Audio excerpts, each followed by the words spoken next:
Ты присутствуешь, и вот приходит мысль или картинка в ум.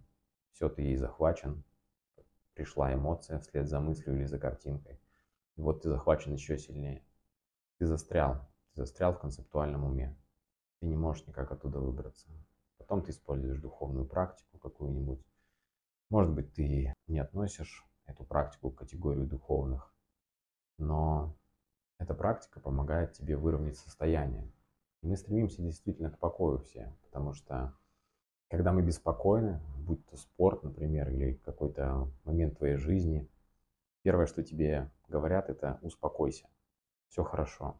Зачем это говорят? Потому что неспокойное состояние, оно ненормальное. Неспокойное состояние, оно искажает восприятие мира и принятие твоих решений. То есть ты действуешь криво, косо, ты не можешь быть сфокусирован на деятельности, ты не можешь трезво мыслить.